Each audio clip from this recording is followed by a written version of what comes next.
Hey guys, how's it going?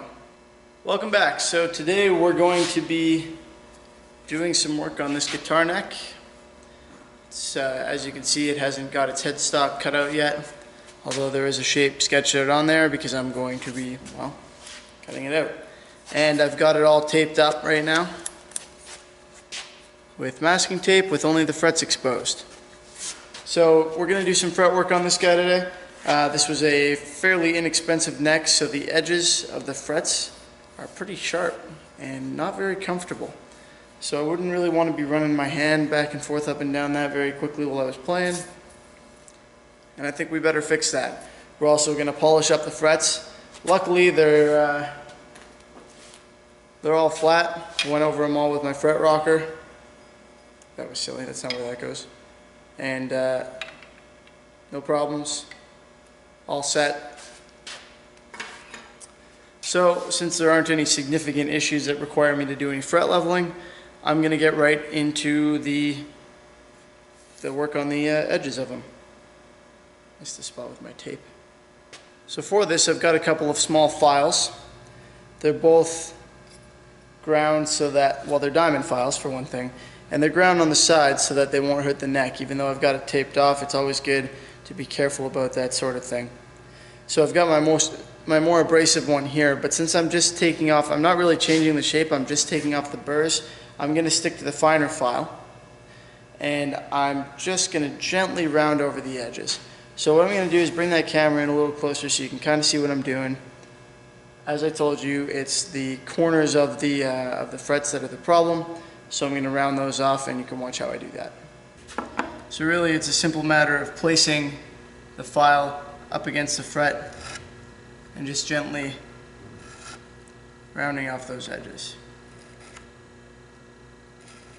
You do have to change the angle of the file as you go, so it's kind of a rounding motion. But really it's a fairly quick process, particularly once you start to get used to it. So that's feeling better already. Just making sure that none of them are sharp on the sides.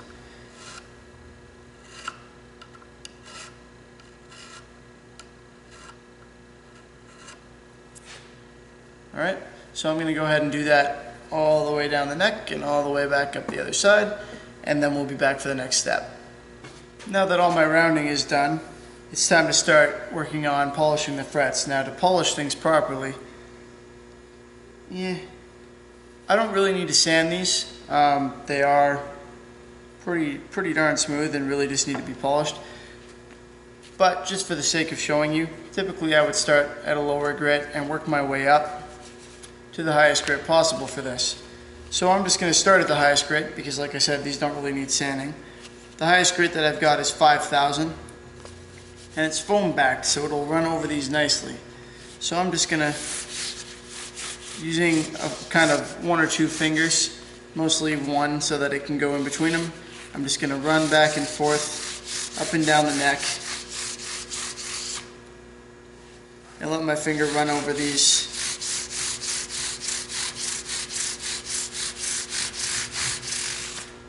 And like I said, I would typically do this starting with a lower grit. Make sure you get the edges as well. But that's the only place that's even remotely rough on this, is the edges, because I've just filed those. And then you can go back and forth over them a few times this way,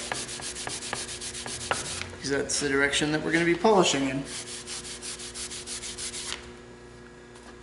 Now 5,000 grit is very smooth, so I'm already kind of at the point where these have a nice polished look to them. But of course that's not good enough.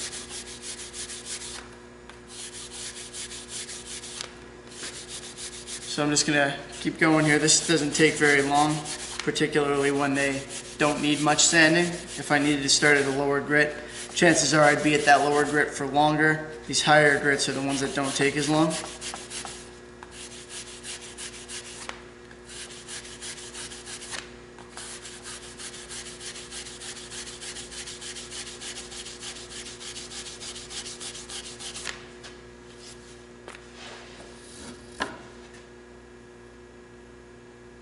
Yeah, those all feel nice and smooth now.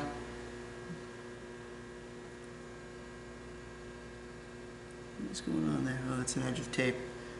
Edges feel nice. It's time for some polish. Now my favorite polish is the Mother's one, Mother's aluminum polish, but I don't have it with me, unfortunately, so I'm going to use some Autosol because it is also a very good polish. It's nice and thick, so you don't have to worry about it making a big goopy mess on here and getting in under the frets and stuff like you would with, say, some of the polishes I use for clear coat. So I'm going to use this.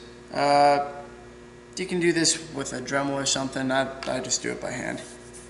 I do a weird amount of stuff by hand now. A lot of people like to use a cloth. I'm used to using a foam polishing pad for my clear coat, so by the time I started doing this, I liked using foam already. So I use just a small piece of high density foam. It's a lot more polish than I need for one fret, so I'm just going to kind of spread it across a couple of them.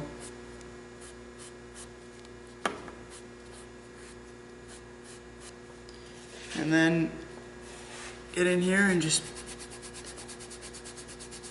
polish the heck out of it until the polish turns black. So you can see I've got a big black streak down the middle of my my foam piece there. That's a good thing. That means it's working. So I've got a nice shiny fret here now. I'm just going to keep doing that for all of them. So this one I put some polish on already.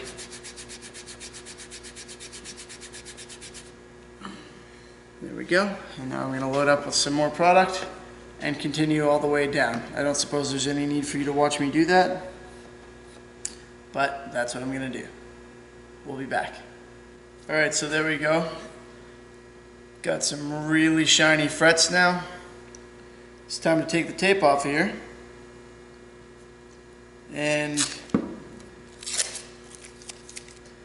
now I didn't cover how to tape this because it's pretty self-explanatory, but just so you know, there is a slight trick, and what it is you put a piece of tape down either side of the neck first, and that way, theoretically, when you go to peel it up, you should be able to grab that piece of tape and have it lift the others for you, which makes it a lot faster. Sometimes untaping all those frets can be, you know, not 100% fun. Of course, everything we do to work on guitars is fun, but you know what I mean. See, so there, that's kind of what you're looking at, and that way you don't have to deal with stuff like this too much. Now I could just pull up the piece of tape from the other side to handle this, but hey, I'm kind of demonstrating what we're trying to avoid. So you get that tape all the way down the side, and then when you go to peel it off, the goal is to be able to take the other pieces with it.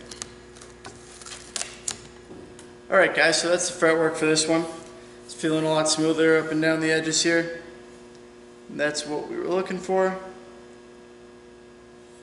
Yeah, pretty happy with that. So, and the frets are nice and shiny, so that should play real good.